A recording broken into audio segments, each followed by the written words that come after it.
Maringá faz parte de um plano maior que está interligado à Companhia de Melhoramentos do Norte do Paraná. Toda a exploração do Norte Pioneiro, e Maringá faz parte então de um assentamento regional, onde foram também escolhidas alguns polos, vamos dizer assim. E Maringá então, aí quase que já beirando a década de 50, ela é fundada com a intenção de se criar essa interiorização do próprio estado. Isso vai dar para a cidade algumas características que já vêm então desse pré-planejamento, desse planejamento e que vai, portanto, condicionar também a formação das cidades do norte do Paraná e vai, aos poucos, delineando a capacidade de alguns desses polos e efetivamente transformando Maringá em um polo metropolitano, vamos dizer assim, né? Configurando na atualidade, junto aí, obviamente, com o polo maior, que seria a capital e sua área metropolitana, junto com Londrina, essa configuração mais moderna de desenvolvimento urbano. O crescimento da cidade também está condicionado a todas as prerrogativas do passado, inclusive, obviamente, aquelas dadas pela própria Companhia de Melhoramentos do Norte do Paraná. Ao configurar uma regionalização e um posicionamento de cidades, Maringá, desde o início, ocupa um lugar, por exemplo, geográfico importante, fazendo uma ligação entre o interior e o litoral. Em segundo lugar, a gente tem que considerar que nessa distribuição territorial nós vamos ter alguns eixos importantes de transportes. Então o trem ele vai ser uma das condicionantes de desenvolvimento da região, fruto do planejamento do Jorge Macedo, que vai desenhar uma cidade com capacidade para se desenvolver. Então são vários os fatores que vão trazer o crescimento e desenvolvimento para o lugar. Então nós temos um fator que as estratégias territoriais impostas no passado, o planejamento elaborado para o desenho urbano e para as condições da cidade. Nós vamos ter condicionantes sociais desse estímulo dessas pessoas vindo para cá e, obviamente, com o passar do tempo, a configuração de um perfil para a cidade. Com relação às questões de planejamento urbano, um planejamento paisagístico e, portanto, também a um desenho urbano, a gente tem que fazer essa consideração de que Maringá é uma cidade planejada desde o início.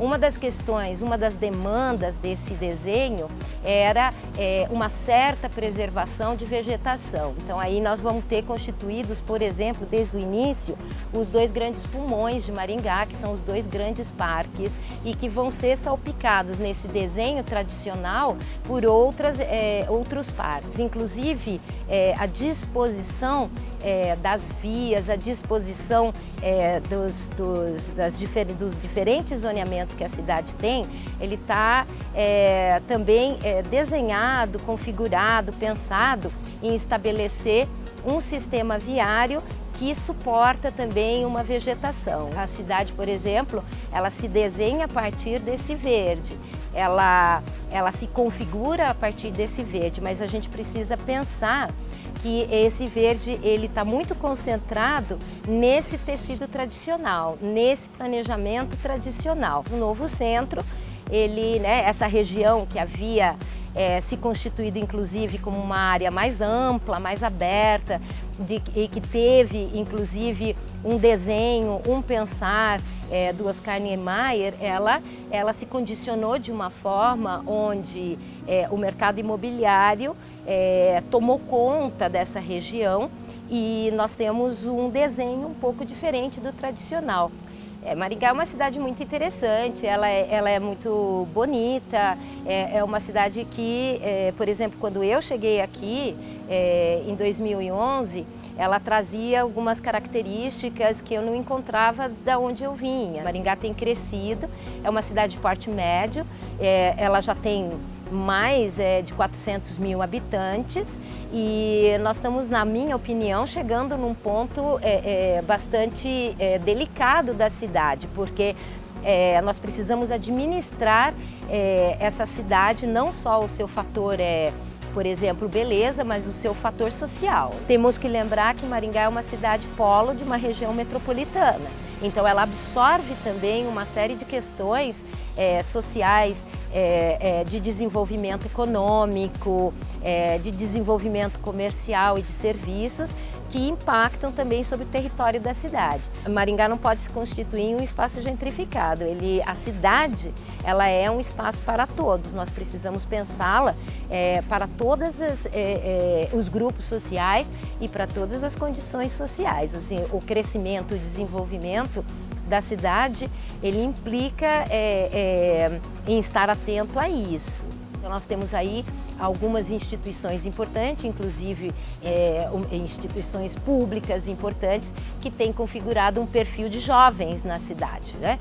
Esse perfil jovem na cidade também condiciona determinadas atividades para a cidade. Por exemplo, ela tem que configurar um atrativo de lazer.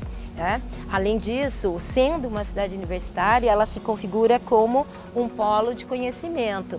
Com relação ao idoso, a cidade resguarda também um espaço bastante aprazível para esses idosos. Eu vejo a cidade com um potencial muito grande. A gente sabe que duas cidades do estado do Paraná ocupam uma posição importante no IDH, digamos, nacional. A primeira é Curitiba, que é a capital, e em segundo lugar está Maringá, com um índice bastante alto.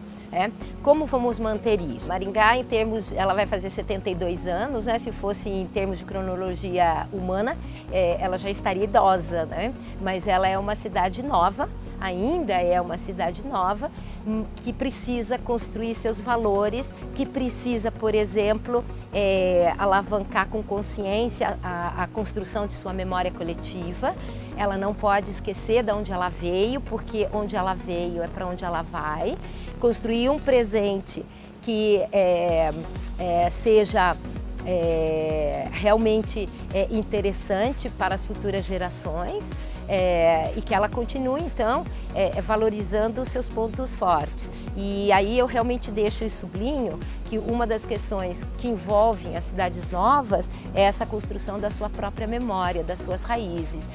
A gente não esquecer como essa cidade ou como essa região foi formada, não esquecer, e aí eu vou dar um aporte para a arquitetura, não esquecer em que base se fez uma arquitetura nessa região, em que base se deram esse início, esse desenho urbano, esse planejamento urbano, e que nós possamos então, a partir das nossas próprias raízes, né, abraçar aquele que chega, abraçar, porque é uma cidade que recebe pessoas, e que ela vai abraçando isso e vai se construindo efetivamente como uma cidade verde, uma cidade sustentável, que ela tem essa capacidade, inclusive, de se destacar no cenário nacional, em termos de urbanismo e em termos de arquitetura. Então, eu deixo meus parabéns à cidade verde, a Maringá, e espero, sinceramente, que ela possa construir um futuro melhor para ela própria.